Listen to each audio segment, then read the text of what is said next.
Hello, all of my rad friends, and welcome to another video. So today's video, I'm going to be talking about my fashion journey, sort of what happened to it. I was going strong. That was like the main point of this channel right when I first started. And I was going strong with that content. Everything was like a mission. I'm getting my body typed. I'm getting a color analysis. I'm doing all these things. And it sort of like faded off. I kind of stopped talking about it.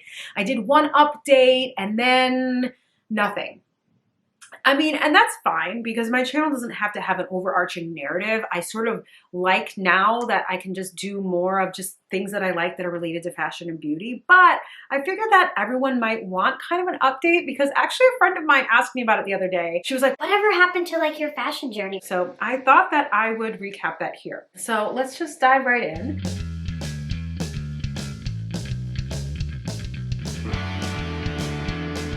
If you don't know me, my name is Lexi and I'm 38 years old. I started this channel as like a fashion journey 2 years ago because I had moved to the suburbs. I hadn't bought clothes in a long time. My lifestyle had changed and I wanted clothes to fit that new lifestyle. And I had sort of tried to been doing it organically, just like buying new clothes. And what had happened was that I had gotten like, my style was all over the place, very muddled. I had like 2 or 3 outfits in a bunch of different styles. I had like rainbow stuff and pastel stuff and sexy stuff or edgy stuff. I was like very confused. And so I was like, what if I approach this from a very logical, controlled way? That must get me to where I want to go, right? And it didn't. I mean, I had a lot more fun, but I've also spent a lot of money and I still feel like I haven't really felt like I've nailed it yet. I haven't really felt like me or at home in my clothing. And so I want to try to talk about why, like what I did wrong, what I can do differently, or like, I don't know, my big takeaways of what happened. Number one is that I think that I created a goal style Pinterest board, all these goals for a fantasy version of myself. And that fantasy version of myself is apparently always dressed up. I had gone from one extreme was that I had nothing dressed up to wear. Everything I had was something you'd wear to like a bar, but not like a fancy bar. Ripped band t-shirts, ripped tights and shorts, black blue jeans, etc., etc. And so this fantasy version that I wanted was like someone who was always dressed up all the time. And that's great and all, but I've really struggled the last couple of years because I think I want to wear clothes that are more dressed up, but deep down, do I want to? What really suits me is more casual clothes a lot of the times, which is like normal, right? Like I'm not sitting here dressed up trying to go to the grocery store every day. For instance, I've been wearing the same blue jeans for 2 years because I haven't wanted to buy jeans because every time I've had money to buy clothes, I've been like, oh, I want to buy dressier clothes. So now I have the same old faded, full of snags from my cat's claws, blown out elastic blue jeans. And those continue to just look worse and worse and worse because I keep wanting to buy like these fancy dress up clothes. So I really need to go buy some more blue jeans is what I'm saying. That is the biggest takeaways. I realized that I was buying clothes for this fantasy version of myself that wanted to be dressed up all the time. I am really glad that I have these clothes now. I'm like life's a journey and I don't wish that I hadn't gone through all this past 2 years. So I'm really glad that I have these dressed up clothes now. I'm glad that I have nice dresses to wear to a wedding. I'm glad that I have some suits and blazers that I can wear to work to feel more professional, but they still don't feel like the real me and like the clothes that I want to wear all the time just in my day to day. So I've definitely learned that mistake and that I need to think about clothes and how I actually live in them, which is I'm sitting a lot. I'm no longer living a place where I walk everywhere. And I didn't used to have a car. I walked everywhere to run my errands, to go to work. I took public transit. When you're sitting down driving a lot, clothes can't be as tight on the stomach because when you sit down, your stomach, bunches up and clothes that are really tight in the stomach start to hurt. And so this little things like that. So I'm learning that I need to embrace the real me and the reality of my life, and what I'm actually going to wear is more casual clothes, and that's fine. And that if I don't like the way I was looking in my casual clothes, and that just means I need to get different casual clothes, and not that I should never wear casual clothes. The second thing that I've learned on the fashion journey is, I guess you could say, articulation is really important. I felt like even with all of that, like the Pinterest board and all of the like focus on exactly what I wanted with my style, I think that I still didn't have the proper articulation of it in my mind. So it made it really hard for me to recognize when a piece of clothing or a piece of, or like an outfit or whatever was what I was looking for or not. And that sounds like, well, how could you not recognize a piece of clothing fits your style that you want or not. But it can be hard because the same piece of clothing can look very different depending on the context in which it's styled, right? There's a YouTuber called Ellie Jean Royden that, I think that's how you say her name, and she created a system recently, and I think it's called like style types or whatever. And for her, there's 10 style types, and each one is identified with like a word, right? So there's mountain, which is people that like to wear suits a lot. There's like flower and mushroom. I think mushroom is a lot of like soft neutrals, and flower I think is kind of a little bit girlier. And then there's, I don't know, there's one that's more like nature aesthetic. The three that caught my eye were moon, which is edgy, fire, which is sexy, and sun, which is like quirky, colorful, playful. The past couple years, I'd known when I got an outfit right. So for instance, one of my favorite outfits was black disco pants, a tiger stripe, little like Lisa bustier over a fishnet shirt with my hair up in a bun like this with a scarf in my hair, big fun earrings, and platform shoes with like fun stripy socks. And that was my favorite outfit. And I wore that outfit like so much. I had to like make myself stop because I was like, okay, this is all my friends see me in. But, and I remember saying to my husband, like, yes, this outfit is exactly what I want. It's like the right type of look. And this is why can't all my outfits be like that? Now, obviously I could just make a million outfits and get more of like the exact same thing and just copy and paste it. But that's not what I wanted to do. I wanted all of my outfits to make me feel that way that outfit did, and make me feel like I was expressing the version of myself that outfit did. This Ellie Jean's system made me realize that what I wanted was a mix of the moon and the fire with just like a hint of like the sun thrown in. And that's stupid to like say it like that, but articulating it with those words made me realize that I want garments and outfits that have those three, and that when I wear clothes that don't have those elements, that don't have a little bit of all those elements, or outfits that don't have a little bit of all those elements, that's when I don't really feel like myself. So when I'm wearing a suit that's like very mountain, and maybe it'll be like a little bit edgy because it's black, or I've got like rock and roll pins, and it could maybe even be a little bit quirky because I've got like a fun shirt with it or something, but it's not like sexy enough, right? Or if I have something that's like sexy, like tight pants and quirky with bright colors, it's missing that edginess that I need in my outfits. But that sometimes if it's sexy and quirky enough, it can go into tacky, and that tackiness can provide an edginess for me. And then that's why I like tacky clothes, like that tacky, like Peg Bundy, is that tackiness is its own level of edginess. Like tackiness is edginess because it provides that sort of little bit of like, ugh, what is that? Like that, I don't know. But if I don't take it far enough, if it's just a little bit sexy and a little bit quirky, and it doesn't go into a tacky enough with that little bit of like fierceness in there, that it's not edgy enough for me, and that I'm missing that edge that I need. I think that this teal pants with this quirky blouse outfit is a good example of that.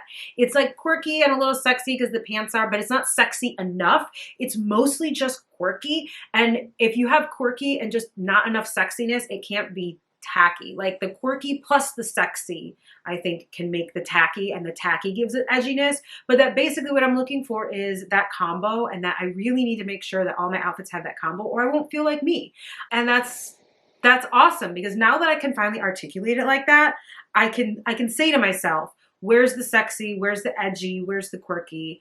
And if it doesn't have those things, then I know that ultimately I won't be satisfied. It's weird how my brain works, or I think a lot of people are like this. When we articulate something and explain it to ourselves in our head in a concise, clear way, it can make us think about things in a more straightforward, easier way. The third thing that I learned on this fashion journey is actually like a good thing. It's not a mistake I made. It's learning how to dress for my body type.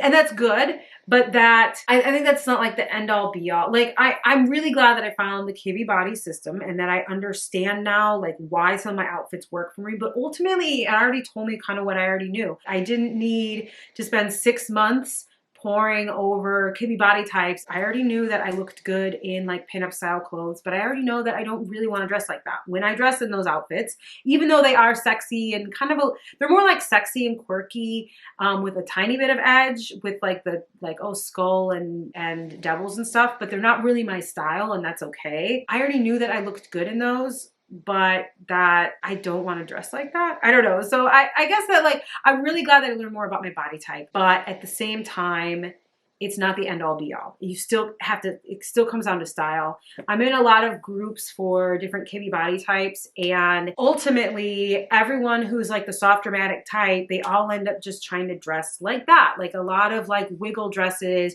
with boat necks. And yes, I think objectively, like I look good in that, but there's more to it than that. And I'm really glad that I understand that now, because that made me realize that no, even, how do I put this? What I really wanted to look like, I kept putting up these images of like Cate Blanchett and all these like cool rock and roll suits, that those clothes, even if I found like the magic suit that was cut to suit my soft dramatic body type or whatever, those clothes don't give that effect on my body type. And I've learned that now, that, I mean, that was the reason why I had, for so long, I bought all those suits and stuff, and I was like, oh, they're so boring. I look like an office lady. And it's that because the effect that those clothes were giving me was not the effect that they give someone with Cate Blanchett's body type. And I don't mean like weight or, you know, she's obviously very thin, but I just mean like that sort, she's got the dramatic body type, that sort of body structure. Those clothes, suits, will give her a tough androgynous look, whereas on me, they just looked kind of office lady and matronly. And that if I want that effect, if I want that tough androgynous effect, I was already kind of achieving it pretty well, I think, with like my jeans and my t-shirts. Now, it was a more casual version, but that if I want that tough, dressed up look, I have to figure out my own way to do that with my balance of like the sexy and edgy and quirky that I want, and not just trying to copy and paste her outfit on my body. I'm still trying to figure out how to have the effects that I want with my body type. But now it's like that concept of effects burst into my brain of like, oh yeah, like it's not just about finding clothes that physically fit, but it's about understanding what clothes give what effect. And that is also, again, because of Ellie Jean Royden. She has like these great shorts that are like, how can someone who is a dramatic body type wear these clothes that aren't for her body type? And it's because it's about the effect that body type get, those clothes on that body type give, right? I'm still working on that, but I think I'll get there. But actually my next video coming up is going to be about some of the stuff I learned about actual just like body type and body structure. And that's going to be about like hip shape, high hips versus low hips. So that's going to be my next video. And I'm really excited to make that video, because that, I feel like, took me my whole life to learn, and I'm only now finally getting it in my late 30s. And I feel like I want to spread the gospel. I don't know. But anyway, and that comes to, speaking of bodies, that comes to like really like the fourth thing that I think I've learned on this style journey, which is that ultimately I don't feel like I'm expressing myself unless I'm also doing so through body modification. You say body modification and people have like images of like the people with the split tongues, and that's a little bit more extreme than I want to do. But it's like 10 years ago I got out of the military and I started doing like all sorts of like crazy haircuts, and I got piercings, and I started getting like lots of visible tattoos. I'd had tattoos on like my body where it was covered by my uniform, but I finally started getting tattoos where you can like see them on my arms and stuff.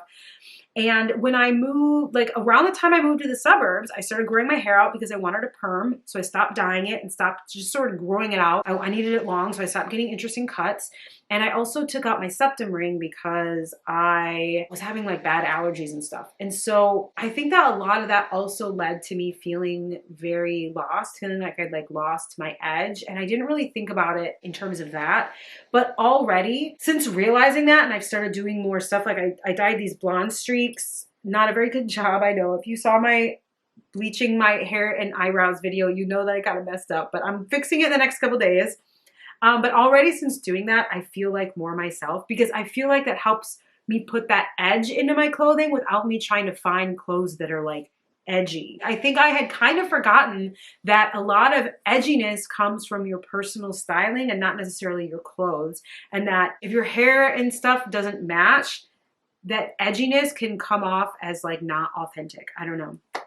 Like getting designer studded clothes instead of just studying your clothes yourself. If that makes sense, if that analogy makes sense. So I think I'm going to make an appointment for getting more piercings, just not in my nose because of my allergies, but I want to get more piercings, and I want to start doing more fun stuff with my clothes. I will keep getting my hair permed because I love that, but I think I'm also going to try to get I don't know, like mix it up more with my haircut and maybe like shave parts of, I don't know yet. I don't know yet. And that's okay. I don't have to know right now. And that's the point, is that I'm not trying to like be on such like a strict, rigid journey, and just have a lot more fun expressing myself with my personal body choices. I also want to start going back into getting tattoos. I've kind of taken a big break from that, and I want to get some more tattoos. I think I want to get some hand tattoos and just, no, I feel like I just spent 2 years and a lot of money learning that I was chasing this fantasy version of myself. I need to follow my gut, but that I always kind of knew all along what suits my body, but I have a better understanding now of what does, and that I need to, I don't know, just not stress it so much and not put such pressure on myself to have some sort of like fancy style all the time. And that when I'm taking it more relaxed with my style, I actually feel more stylish, because that sort of relaxed vibe actually just suits my personality better than being like super fancy and dressed up and super like more formal and grown up. That really doesn't like suit my personality. That is it, guys. It's, I don't know, kind of like just a rambling video of me talking about where I landed on my fashion journey. And thank you guys so much for watching, and I'll see you later.